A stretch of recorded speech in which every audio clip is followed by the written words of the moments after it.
Nagkatensyon sa SEA Games ng batukan ni late Representative Richard Gomez, ang presidente ng Philippine Fencing Association. Gate ni Gomez, may pinaburang manlalaro at hindi pinili ang kanilang player mula Ormoc.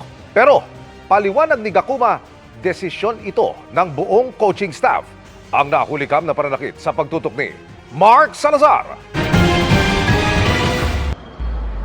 Kuha ang CCTV na ito sa Fashion Island sa Thailand, kung saan ginaganap ang fencing competition ng Southeast Asian Games. Sa CCTV, kita sa may bandang kanan ang mga lalaki na nag-uusap at naglalakad. Maya-maya, binatukan ng nakaitim ang lalaki sa harap na naka-blue jacket at naka-cap. Hahawakan ng lalaki ang ulo niya matapos masaktan. Ang lalaki ng batok, si late Representative Richard Gomez, bahagi ng Shotgun Skit and Trap Team at tatay ni Juliana Gomez, nakasama sa SEA Games Fencing Team ng Pilipinas. Ang binatukan niya si Rene Gakuma, ang presidente ng Philippine Fencing Association. Inamin ni Gomez ang ginawa. Nakatayo ko, pinapanood ko yung laro eh. Tapos lumapit sila sa akin. Tapos nung kinakausap ko na sila, tumalikod eh. Lalapit sila, makikipag-usap ko sila, tatalikuran mo ako, bastos ka talaga. Talagang tinamaan. Aminin ko, talagang nagagalit ako, naiinis sa decision na ginawa nila. Bintang ni Gomez, may favoritism ang PFA kasama ng mga coaches. Hindi rin pinaglaro ang player mula Ormoc na nag-top sa rankings. Ang ipinalit na player ay hindi taga Ormoc. Tinanggal nila yung player namin as an individual player, and then pinalitan nila. Ang akin kasi dito, nag-qualify yung bata. Nag-qualify siya. Sa lahat ng qualifying events ng fencing, sumali yan, nag-number 1. Hindi nila tinatalo, nahihirapan sila dyan. And then, bibigyan nila ng rason na hindi raw nagte-training, hindi raw nagpapakita. Sabi ko, how sure are you? Kasi taga-Ormoc yan. Nagsumite ng incident report si PFA President Gakuma sa head ng Philippine delegation sa SEA Games. Hindi raw niya lubos maisip ang ginawa ni Gomez na isang fencer din dati, tatay ng fencer at isang kongresista. Sinaktan, pinagsalitaan ng masama at pinagbantaan daw siya ni Gomez. Nung araw na batukan daw siya, may iba pang pananakit at pagmumura siyang natanggap sa kongresista. Give me the authority to replace the athlete. He squeezed my hand really hard. He stepped heavily on my left foot, like I couldn't move. I see him approaching me. He cupped my jawline, here, squeeze it really hard. HR ka lang, hindi mo alam ang ibig sabihin na maging atleta. And then he said, alam ko saan ka nakatira. Ang sabi ni Gakuma, hindi pinaglaro sa individual event ang sinasabing player ni Gomez dahil base sa desisyon ng buong coaching staff, marami itong hindi sinunod. Lagi raw itong absent sa mga training. Hindi rin daw ito sumama sa mga ginastusan ng pamahalaan na training abroad. We are supposed to build character. Compliance is huge.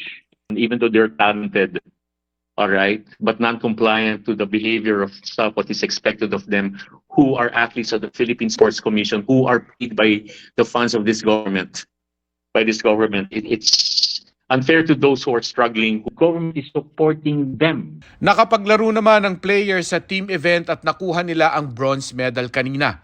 Wala raw balak si Gomez na humingi ng tawad. Hindi rin daw siya congressman sa Thailand. Si Gakuma, wala rin balak magpatawad pa. Not say sorry dahil mali yung ginawa nila.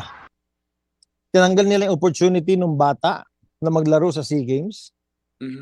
Tinanggal nila yung opportunity ng bata na magkaroon ng medalya. Sinayang nila yung pondo ng gobyerno. Everybody has the right to complain. Di hayaan mo siya mag-complain. I will not say sorry because masama yung ginawa nila. Yung paggalit ko sa kanya, hindi ako bilang congressman. Nagalit ako sa kanya bilang atleta at saka bilang official ng sports association. I'm a player here and an officer of the sports association. Hindi ako congressman dito. Paggalit ko sa kanya, hindi ako bilang congressman. Nagalit ako sa kanya bilang atleta at saka bilang official ng sports association. I was attacked, I was antagonized, I was assaulted, verbally abused and insulted. Para sa GMA Integrated News, Mark Salazar, nakatutok 24 oras. Makasaysayan ang unang SEA Games gold medal ni Alex Iala na excited na itinaas ang watawat ng Pilipinas sa palaro sa Thailand.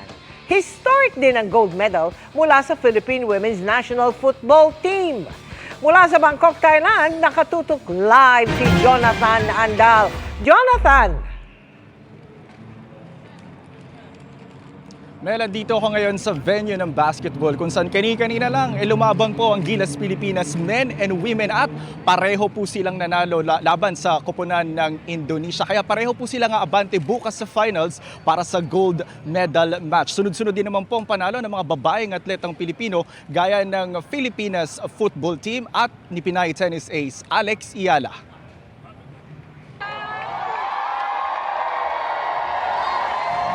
Napatakbo sa court sa tuwa si Alex Iala, bitbit ang watawat ng Pilipinas nang makuha niya ang kanyang first ever gold medal sa Southeast Asian Games. Pati teammates ni Iala nakisali rin sa celebration. First gold medal din kasi ito ng Pilipinas sa women's tennis singles sa loob ng 26 na taon. Emosyonal si Iala nang patugtugin ang lupang hinirang. I think yan yung talagang pinaka nakakaiyak sa akin is when they play Lupang Hinirang. Matagal ko nang pinapangarap yon na, ako yung makakadala ng ganong pride sa Pilipinas. So I'm so thankful, I'm so humbled to be able to represent our country. I'm feeling super happy. She did almost everything well. She did the plan perfect and she was very brave. Mahigpit din ang yakap ni Iala sa mga magulang nang ialay sa kanila ang kanyang gintong medalya. Sulit ang dagsa ng mga sumuportang Pinoy na hindi nagpatalo sa lakas ng sigaw ng supporters ng Thailand.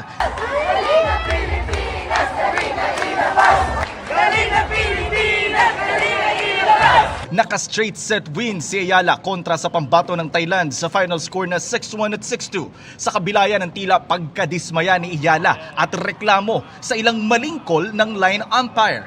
Yung sabi ko sa umpire is if it happened 3 times in the same game, parang kailangan something has to change. But anyway, it comes with the game that it happens. Goal achieved din para sa Women's National Football Team ng Pilipinas. Sa unang pagkakataon kasi, naka-gold medal sila sa SEA Games matapos pataubin ang 4-time defending champion na Vietnam sa makapigiliningang laban. Walang nakascore sa full-time at extra time kaya umabot ang game sa penalty shootout. Dikit ang laban hanggang tapusin ito ng save ng goalkeeper na si Olivia McDaniel. Ang final score, 6-5. I'm so proud of this team and I'm so proud to be Filipino and play for this country, and people are always downing us and talking about us and saying we don't belong here, but we belong in these conversations. We belong, at the top. Tinalo naman ng Gilas Pilipinas women's team ang Team Indonesia sa semifinals game kanina. Final score 55-44. Kaya aabante sa gold medal match ang Gilas women. Wagi rin ng ginto ang Pilipinas sa men's laser run ng modern pentathlon na ambag ni Melvin Sakay. Ginto rin ang nakuha ni Pinoy windsurfer Denver John Castillo sa windsurfing men's under-19 IQ foil event.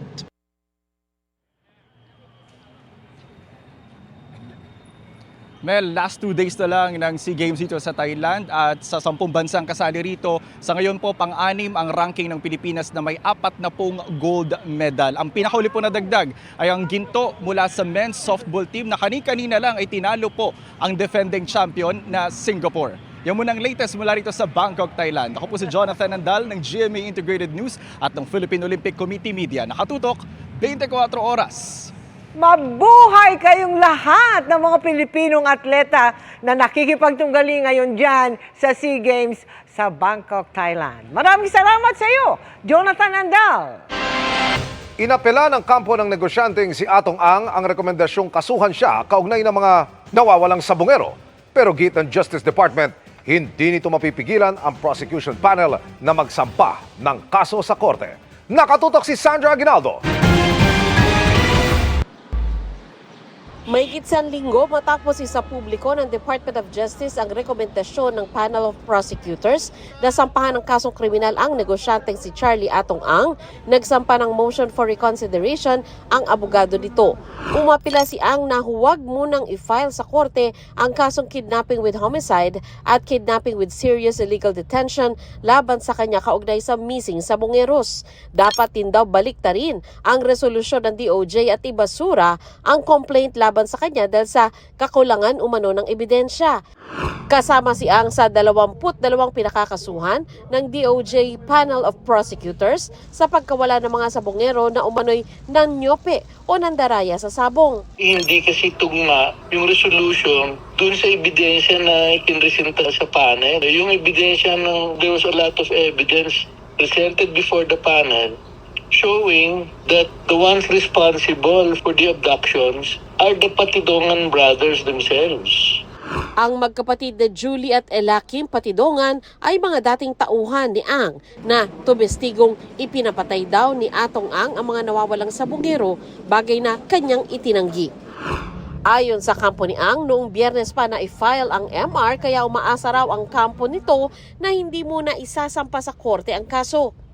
Sabi ng DOJ, bagamat pwedeng magsampa ng motion for reconsideration, ang kampo ni Ang, hindi nito mapipigilan ang prosecution panel na magsampa ng kaso sa korte. May babala naman ang kampo ni Ang. To be honest with you, if they act with arbitrariness and abuse, we may have recourse to the courts. They should probably perhaps resolve what are allegations in the motion for reconsideration before they act further. Kung hindi naman siguro parang bastusan. Tinayak din ni Villarreal na nasa bansa pa si Ang at handang harapin ang mga kaso. Para sa GMA Integrated News, Sandra Aguinaldo, nakatutok 24 oras.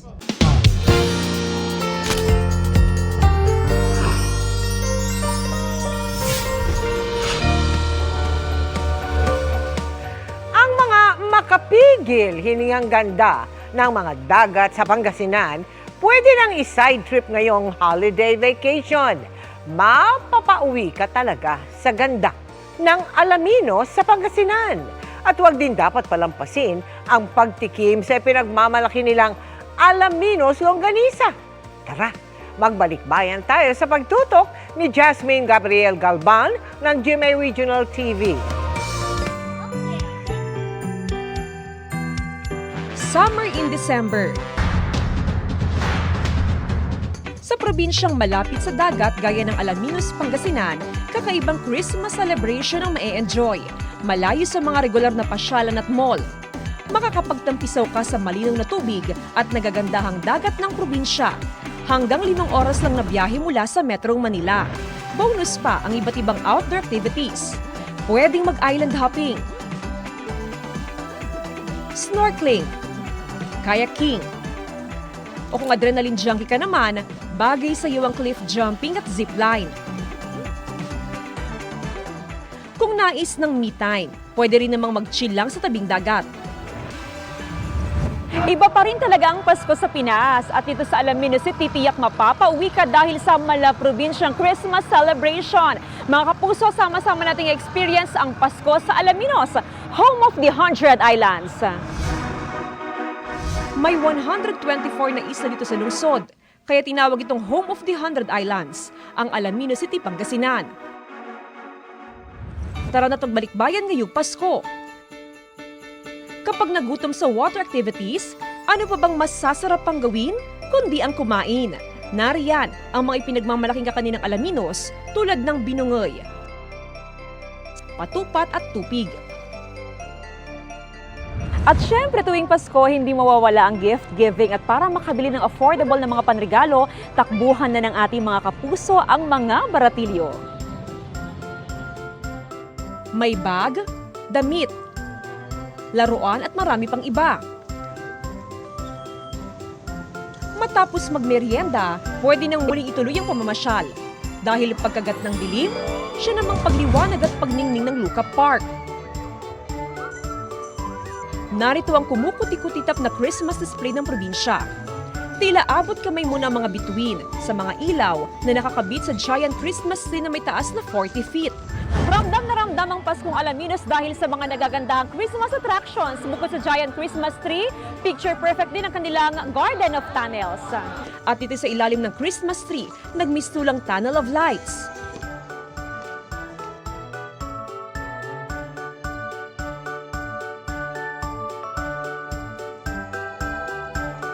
Dahil Garden of Lights ang kanilang tema ngayong taon, tagtad ng ilaw ang parke. May mga bulaklak na gawa sa mga recycled materials. Sa umaga, mas lalong sasarap ang inyong Christmas morning sa katakam-takam nilang Alaminos Longganisa. Dahil isa ito sa pinagmamalaki ng lungsod, naisipan na rin itong gawa ng iba't ibang twist. Nariyan ang Alaminos Longganisa Pasta at Alaminos Longganisa Empanada.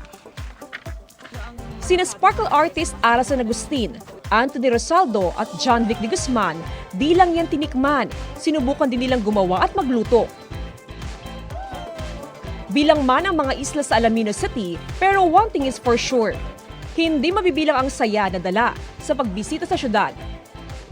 Para sa Paskong Pinoy Balikbayan 2025, ako po si Jasmine Gabriel Galban ng GMA Regional TV at GMA Integrated News. Nakatutok 24 oras. Nanlaki ang mata ng isang babae mula po sa Pateros nang sa kanilang takanan may nang trespass na kwago. Ano ba ang dapat gawin sa ganitong sitwasyon? Kuya Kim, ano na? Sa videong ito, makikita ang pag-corner ng mga otoridad sa isa raw trespasser. Pero hindi raw ito kawatan, kundi isang kwago. Gabi raw nitong December 6 nang pumuslit ang kwago sa bahay ni Lavinia sa Pateros. Galing kami dun sa practice ng anak ko. Pagbukas ko ng ilaw, may lumipad na. Bigla lang siyang parang nabulabog. So, natakot din ako. Nung makapasok ng kwarto, natatakot ako. Lumilipad-lipad, saan galing yan? Nakikipagtitigan na lang siya sa akin. Nakaka-intimidate siya kasi nakatitig lang siyang gano'n na anytime na parang pwede kanyang dapuan or liparan. Lilipad pa siya dito sa sala, sa kitchen. Paano ka ba nakapasok dito? Nakakaawa ka. Paano ka ba napunta dito? Dahil hindi raw alam ni Lavinia paano hulihin ang kwago, humingi na siya ng saklolo. May isang staff ng barangay na pumunta para i-check, saka yung taga-Mendro nga. So, sila yung humuli sa owl. Hanggang sa ligtas nilang nahuli ito. Agad naman itong dinala sa pamunuan ng DNR para magkonsulta ng veterinaryo. Sa mga school kasi dito, maraming puno. Right now, yung building sa harap, nire-renovate. Sabi nung taga-Menro, baka daw nabulabog.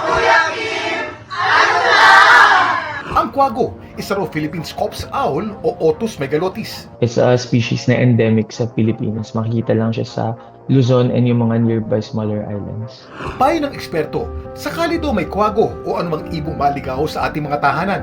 Unang gawin ay buksan lahat ng pwede nilang daanan palabas. It might also be helpful kung ipatay lahat ng ilaw. Dapat gentle lang tayo tapos hindi natin gugulatin yung hayop.